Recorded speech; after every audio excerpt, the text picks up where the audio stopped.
लो मेरे प्यारे रसगुल्लो, तुम मेरा इंतजार कर रहे थे। लो तुमने मेरा इंतजार किया और हम दौड़ करके आपके पास आ चुके। लेकिन आज अकेले नहीं आए, आज लेकर आए हैं शानदार, दमदार, धमाकेदार ट्रिक्स। हाँ जी, आज हम लोग केवल किताबी परिभाषाएं याद नहीं करेंगे, बल्कि निधि मैम के जादुई ट्रिक से सारे के सारे बीमारियों को दिमाग में फिट कर लेंगे। यानी आज आपके पूरे के पूरे खोपड़ी में से भूसा को साइड निकालकर हम भर देंगे रोग एवं रोगों के प्रकार, रोग के कारक, सारी चीजें एकदम बेहतरीन तरीके से आपको समझाने वाले। तो चले इस जादुई से सफर में। तो क्या करना है?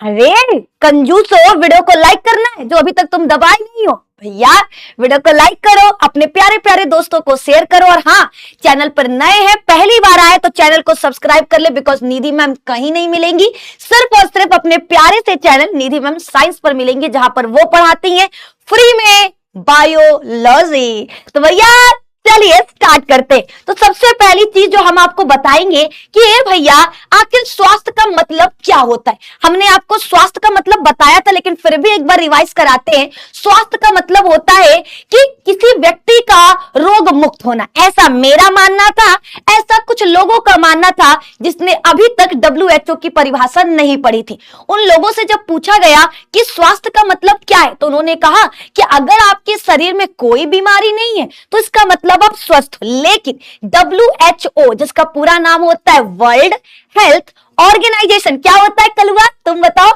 बोलो बोलो।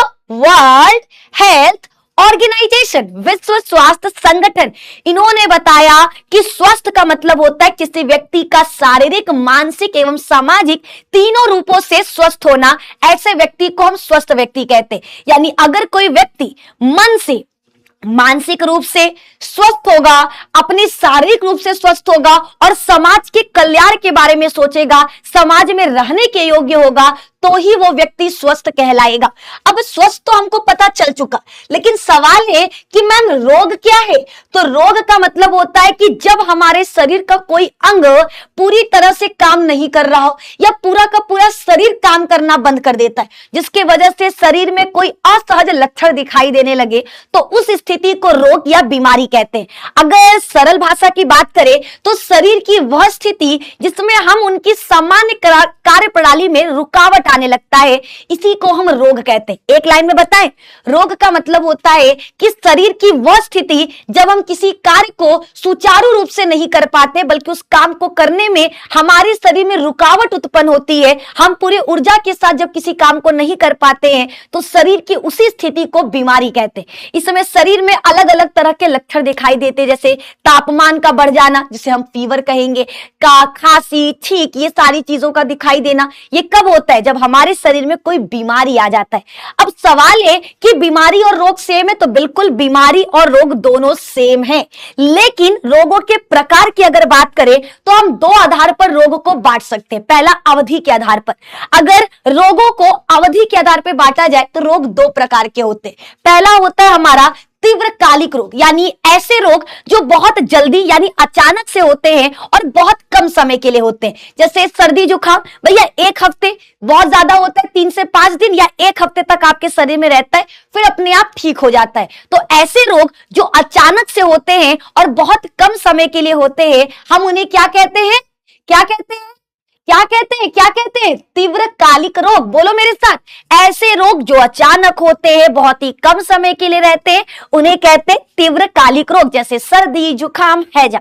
लेकिन दूसरा हमारा रोग है दीर्घकालिक रोग, यानी ऐसे रोग जो बहुत लंबे समय तक रहते हैं, महीने भर, साल भर या जीवन भर, और ये धीरे धीरे हमारे शरीर को अंदर से कमजोर कर देते हैं। एग्जाम्पल में diabetes, cancer, asthma, blood pressure, ये सारी चीजें क्या होती हैं? आपकी दीर्घकालिक रोग है, जो लंबे समय तक आपके शरीर में रहते हैं और आपके शरीर को धीरे धीरे कमजोर करने का काम करती हैं। लेकिन अगर रोगों को संक्रमण के आधार पर बांटा जाए, फैलने के आधार पर बांटा जाए, तो रोग हमारे दो प्रकार के होते हैं। पहला होता है हमारे पास संक्रामक रोग।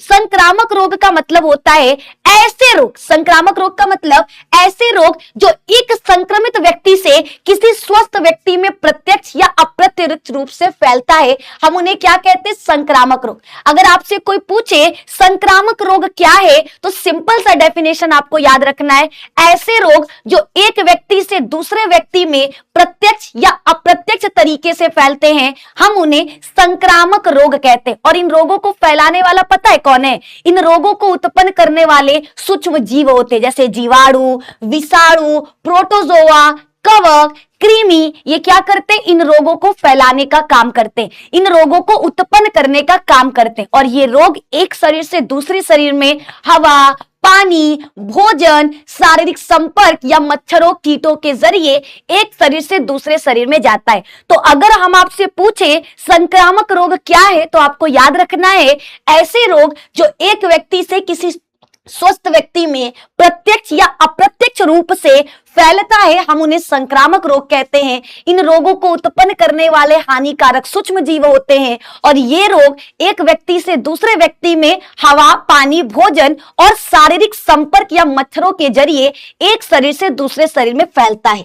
और इन रोगों को हमने जैसा कि कहा था, या तो वायरस उत्पन्न करते हैं, या तो जीवाणु उत्पन्न करते हैं, या तो प्रोटोजोआ, या फिर आपका क्या होगा? वायरसेस। ठीक है, लेकिन अब हम बात करते हैं ऐसे रोगों के बारे में जो एक शरीर से दूसरे शरीर में नहीं फैलते, उन्हें कहते हैं असंक्रामक रोग। यानी ऐसे रोग जो एक व्यक्ति से दूसरे व्यक्ति में नहीं जाता, हम उन्हें क्या कहेंगे? असंक्रामक रोग कहेंगे। और इन बीमारियों को कोई बाहरी सूक्ष्म जीव के हमले से नहीं, बल्कि शरीर में किसी अंदरूनी अंगों का ठीक से काम न करने पर बनता है। ठीक है, तो ऐसे रोग जो एक व्यक्ति से दूसरे व्यक्ति में नहीं फैलेगा, इसे कोई सूक्ष्म जीव उत्पन्न नहीं करेगा, बल्कि अगर आपके शरीर का कोई अंग है वो सही तरीके से काम नहीं कर रहा, तो आपको ये रोग हो जाएगा। ठीक है, इसमें पोषक तत्वों की कमी या आनुवांशिक कारणों से पैदा होने वाले बीमारियां आते हैं। तो चलिए अब हम इनको क्या करने वाले, अब हम पढ़ने वाले हैं बच्चा सबसे इंपॉर्टेंट चीज रोगों के बारे में।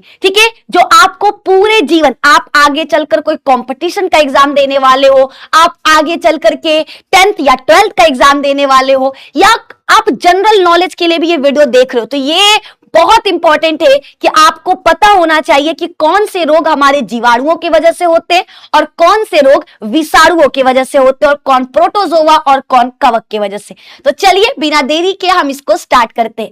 तो मेरे दोस्त, अगर बात करें वायरस का, तो वायरस की बीमारियों को याद करने का एक ट्रिक है, रेखा हिट करके पोयचे छोड़ गई। ठीक है, रेखा हमें हिट करके पोयचे छोड़ गई। रे फॉर रेबीज, ख फॉर खसरा, ह से हर्पीस और मे से मेनिंजाइटिस।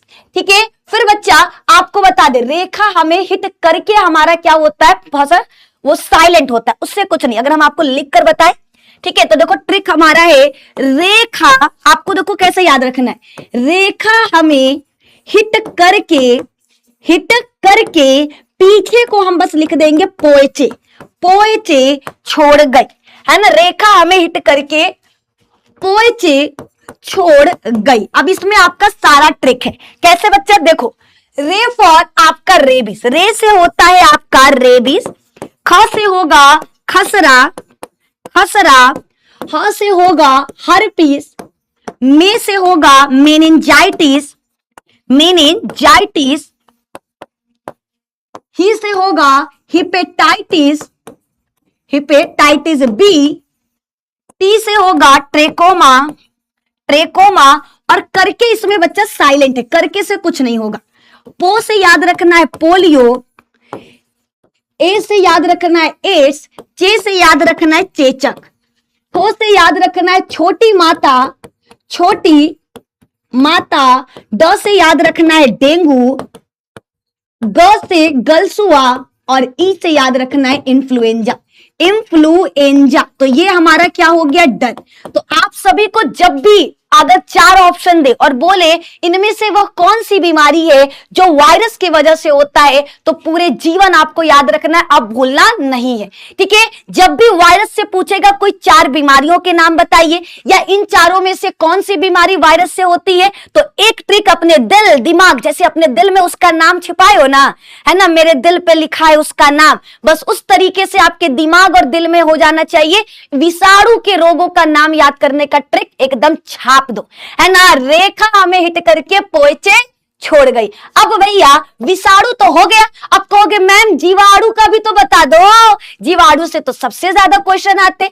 जितने भी जीवाणु होते हैं ये एक कोशिका वाले छोटे छोटे जीव होते हैं। हालांकि सारे बैक्टीरिया हानिकारक नहीं है, बहुत सारे ऐसे बैक्टीरिया हैं जो हमारे बहुत काम के। और आपको एक राज की बात बताएं, बहुत सारे बैक्टीरिया को तुम, हाँ जी तुम्हारी बात कर रहे, तुम खाते भी हो। अगर खुद को कहते हो मैं तो वेजिटेरियन हूं, मैंने तो आज तक कुछ नहीं खाया, तो भैया है ना, पांडे जी के शादी में जो चाट खाए थे उसमें तो मच्छर मरा ही था और तुमने उसको चाट लिया। उसके अलावा तुम रोजाना अपने दिनों में कुछ ऐसे खाना खाते हो जिसमें बहुत सारे बैक्टीरिया होते हैं और तुम उसको स्वाद ले लेकर वाह वाह क्या बात है, क्या बात है, क्या मस्त लग रहा, मजा आ गया खाकर, और तुम करोड़ों बैक्टीरिया डकार ले रहे हो। ठीक है, तो इस पर हम डिस्कस करेंगे नेक्स्ट पार्ट में। कमेंट में लिखना क्या आपको इसका नेक्स्ट पार्ट चाहिए, क्या आपको कुछ ऐसे बैक्टीरिया का नाम बताएं जिनका इस्तेमाल हम खाने के लिए करते हैं, तो कमेंट में लिख देना यस मैम सेकंड पार्ट लेकर आओ। लेकिन अभी बात करते हैं कुछ ऐसे बैक्टीरिया से होने वाले रोगों का जो बैक्टीरिया उत्पन्न करता है हमारे शरीर में। तो भैया इनको याद करने का ट्रिक है पंडित जी का टीका न्यू है, या फिर याद करना जीएसटी पंडित। ठीक है, जीएसटी पंडित का टीका न्यू है। ठीक है, ये सभी को याद रखना है, जीएसटी पंडित का न्यू टीका है। चलिए आइए हम आपको यहाँ पे बताते हैं। ठीक है, जीएसटी एक पंडित जी हैं, जैसे निधि मैम है ना पंडित जी, वही तरीके से याद रखना है हमारे वाले जो है उनका नाम है जीएसटी पंडित। ठीक है, तो जीएसटी पंडित का टीका न्यू है। अब इससे हम करने वाले हैं सारे बीमारियों को याद। ठीक है, सारे बीमारियों को कर लेंगे हम बढ़िया तरीके से याद। ठीक है, तो जी फॉर हो जाएगा, देखो जी फॉर होगा गोनोरिया, एस फॉर सिफिलिस, यहां पे कर देते हैं। जी फॉर होगा गोनोरिया, एस फॉर सिफिलिस और टी फॉर टीटनेस, प for plague, D for diphtheria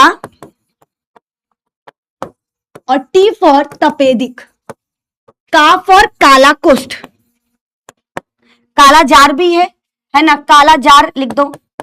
T for tetanus तो हो गया आपका टाइफाइड। ठीक है, टी फॉर टाइफाइड, का से कुष्ठ रोग, न्यू से न्यूमोनिया और है से हैजा, और यहां पर हो गया ये आपका कंप्लीट। तो अगर आपसे कभी कोई बोले कि भैया 4 ऐसे रोगों का नाम बताओ जो बैक्टीरिया की वजह से होता है, तो भैया आंख बंद करना, निधि मैम का ये चेहरा याद करना और बोलना निधि मैम ने बोला था जीएसटी पंडित का टीका न्यू है, जीएसटी पंडित का टीका न्यू है। G for gonorrhoea, S for syphilis, T for tetanus, प for plague, D for diphtheria, त फॉर तपेदिक, का से कालाजार, टी से टाइफाइड, का से कुष्ठ, न्यू से निमोनिया और है फॉर हैजा। ये सारे के सारे रोग आपका बैक्टीरिया से होता है। किससे होता है बच्चा? बैक्टीरिया से होता है। अब बढ़ते हैं आगे की तरफ। नेक्स्ट आपका इंतजार कर रहा है प्रोटोजोआ। क्या भैया तुम लोग आपस में बात कर रहे हो? मैं तुम्हारी कमेंट को देख रही हूँ। एक एक लोगों को मैं कर दूंगी ब्लॉक, तो चाहते नहीं हो ना? निधि मैम का क्लास रोज चाहिए ना? तो भैया बतियाइए मत, है ना? आप लोग तनी इस पर ध्यान दे दीजिए। अब आपको कुछ ऐसे बीमारियों के बारे में बताने वाले जिनका नाम आप रोज सुनते हो, लेकिन आपको आज तक नहीं पता था कि ये प्रोटोजोआ की वजह से होता है। और हमारी क्लास में कुछ प्यारे प्यारे निकम्मे नालायक से बच्चे जिनको अभी तक ये भी नहीं पता कि प्रोटोजोआ नाम का भी कोई जीव होता है।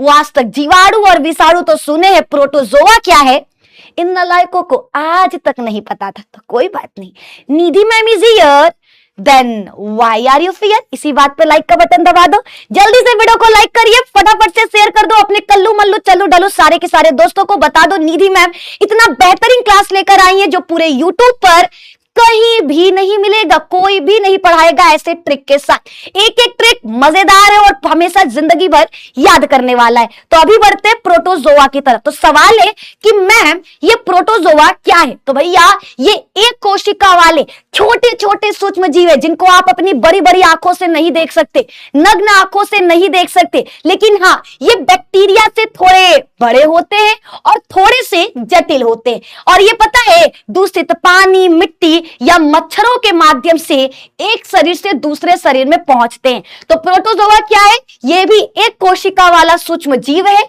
लेकिन ये बैक्टीरिया से थोड़े बड़े और जटिल होते हैं। ये आमतौर पर दूषित पानी, मिट्टी या मच्छरों के माध्यम से एक शरीर से दूसरे शरीर में जाते हैं, ये आपको याद रखना है। लेकिन सवाल है कि मैम इसको कैसे याद करें? प्रोटोजोआ से होने वाले रोगों का भी तो ट्रिक बता दीजिए। तो ट्रिक है ना पापा, ठीक है। तो अगर अगल बगल में पापा है तो आवाज को तनी धीमा कर दीजिए। जब पापा हो जाते हैं थकान से चूर चूर, तो वो भैया अंगड़ाई लेते हुए कहते हैं, अंगड़ाइयां लेता हूं मैं जब जोर जोर से, तो नींद मुझे लगती है बड़ी झकझोर से। तो बस आपको नींद से याद रखना है।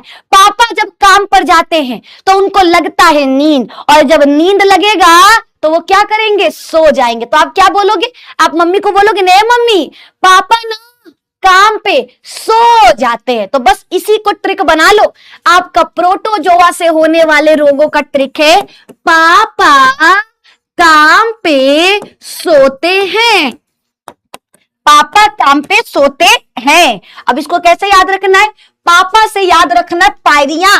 जब भी आप लोग खाते हो अमरूद, निकलता है दांतों से खून और कहते हो क्या आपको पायरिया है? हाँ जी, पायरिया आपका प्रोटोजोआ से होने वाला रोग है। तो भैया याद रखना पापा से होगा पायरिया, पायरिया, ठीक है। का से याद रखना है कालाजार, का से कालाजार। म से याद रखना है मलेरिया, मलेरिया, ठीक है। पे से याद रखना है पेचिस, और सोते से याद रखना है निद्रा रोग, सोने की बीमारी जिसे हम निद्रा रोग कहते हैं, ठीक है। ये हमारा क्या है? ये प्रोटोजोआ से होने वाले रोगों का ट्रिक है। देखो एक काला ज्वर होता है, काला जार होता है, दोनों अलग अलग चीजें है ना। काला ज्वर आपका बैक्टीरिया की वजह से होगा और काला जार आपका परजीवी यानी प्रोटोजोआ की वजह से होगा। तो परजीवी से होने वाले रोगों का ट्रिक याद रखना, पापा काम पे सो जाते हैं। प से पायरिया, का से कालाजार, म से मलेरिया, पे से पेचिस और सोते से निद्रा रोग। अब आगे की तरफ बढ़ेंगे, ठीक है। सुनो जी दुल्हन अब आगे बढ़ो जी, अब मिलो तुम कवक से। अब आपको बताते हैं कवक। कवक हमारे पर्यावरण में हर जगह होते हैं। मशरूम, ब्रेड पर लगने वाले फफूंद, ये सारे क्या है? कवक है। लेकिन कुछ कवक हमारे त्वचा, नाखून, फेफड़ों पर संक्रमण पैदा करते। कवक से बहुत सारे रोग होते हैं और इन रोगों को कैसे याद करेंगे?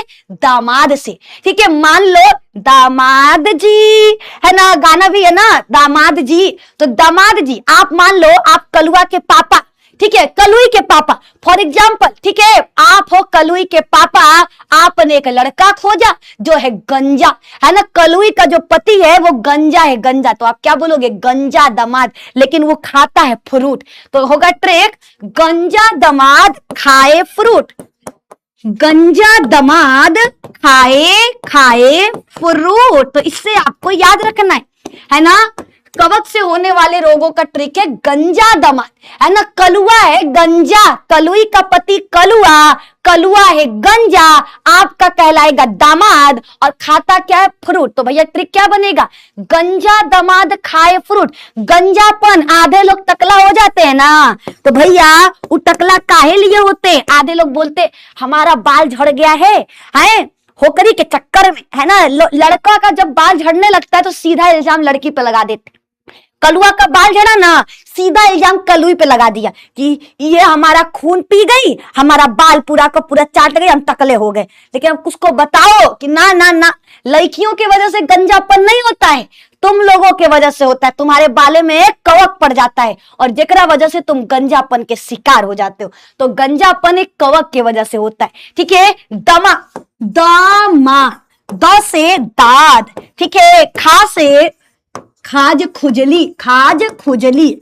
और भैया एक चीज याद रखना, ए फ्रूट से होता है एथलीट फ्रूट, ए फ्रूट से होता है एथलिट फ्रूट। तो भैया क्या ट्रिक बना, गंजा दमाद। कोई बोले कवक तो रतिया में सुतले सुतले कहना हम हैं कलुई के, हम खोजेंगे कलुई के लिए पति और कलुआ होगा हमारा दमाद। तो यही लिए ट्रिक बनाए हैं, गंजा दमाद खाए फ्रूट। क्या होगा ट्रिक, गंजा दामाद खाए फ्रूट। गंजा से गंजापन, दमा से दमा, द से दाद, खा से खाज खुजली, ए से एथलीट फ्रूट। अब आगे की तरफ बढ़ते हैं। अब हमारे पास है क्रीमी। क्रीमी क्या है, तो ये बहुकोशिकीय जीव होते हैं कीड़ा मकोड़ा की तरह, जिन्हें हम बिना माइक्रोस्कोप के भी देख सकते हैं। ये आमतौर पर दूषित भोजन या मिट्टी के संपर्क में आने पर पेट या आंतों में चले जाते हैं। ये ऐसे कीड़े की तरह होते हैं जिनको आप खाते हो। कभी कभी मम्मी बोलती ना पेट में कीड़ा पड़ गया है। कई बार ऐसा होता है कि जब आप लैट्रिन करने गए, मल निकालने गए, तो आपको आपके मल में कीड़ा चलता हुआ दिखाई देगा। ये बहुकोशिकीय होते हैं और इनको आप आसानी से देख सकते हो। तो भैया ये कीड़ा है ना, ये बहुकोशिकीय होते हैं और जो जिनको हम बिना माइक्रोस्कोप के भी देख सकते हैं। तो इनसे होने वाला 2 रोग आपको भैया बेहतरीन तरीके से याद रखना है। कौन कौन सा, एक हाथी पाव, ठीक है, पहला आपको याद रखना है हाथी पाव, इसको भूलना नहीं है। हाथी पाव जिसमें व्यक्ति का पैर क्या होता है, हाथी के समान फैल जाता है, ठीक है। ये सभी को, इसका सबसे इंपॉर्टेंट रोग है हाथी पाव, जिसे फाइलेरिया भी कहते हैं, जिसे फाइलेरिया कहते हैं, जो वुचेरिया बैंक्रॉफ्टी नामक एक कृमि के वजह से होता है। तो इसका एक ही रोग है जिसको आप बहुत अच्छे से याद कर लो। अब नेक्स्ट है विटामिन की कमी से होने वाला रोग, ठीक है, विटामिन के कमी से होने वाला रोग। तो भैया सबको याद रखना है, विटामिन ए की कमी होगी तो आपको रतौंधी होगा। विटामिन ए की कमी से रतौंधी, विटामिन B1 की कमी से बेरी, विटामिन सी के कमी से स्कर्वी, विटामिन डी के कमी से रिकट्स और विटामिन ई के कमी से प्रजनन शक्ति में कमी आता है और विटामिन के की कमी से रक्त का थक्का नहीं बनता है। तो ए की कमी रतौंधी रतिया में दिखबे नहीं करेगा, बी के कमी से बेरी, सी के कमी से स्कर्वी, सी के कमी से स्कर्वी, डी के कमी से हड्डियां कमजोर रिकेट्स, ई के कमी से प्रजनन शक्ति में कमी, फर्टिलिटी रेट एकदम घट जाएगा और विटामिन के की कमी से रक्त का थक्का नहीं बनता। तो आज के सुपर डुपर क्लास में हमने पूरा का पूरा A to Z बच्चा आपको पढ़ा दिया रोगों के बारे में, रोगों के प्रकार के बारे में और साथ ही साथ हर रोगों का ट्रिक भी दे दिया।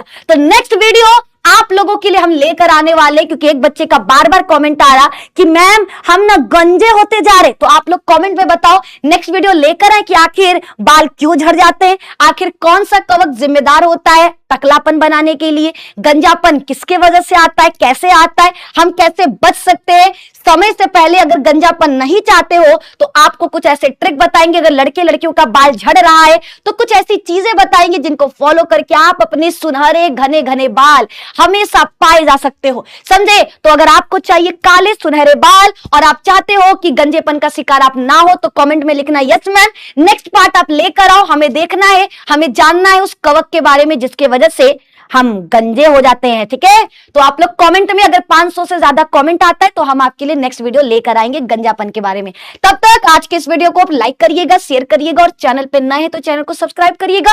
पीडीएफ के लिए हमारे टेलीग्राम चैनल निधि मैम साइंस को जाकर के फटाफट से ज्वाइन करिएगा, स्कैन करिए, टेलीग्राम चैनल में जाइए, पीडीएफ लीजिए और नंबर 1 तैयारी निधि मैम के साथ करिए। मिलते हैं बहुत जल्दी नेक्स्ट वीडियो के साथ, तब तक जय हिंद, जय भारत, धन्यवाद, बाय।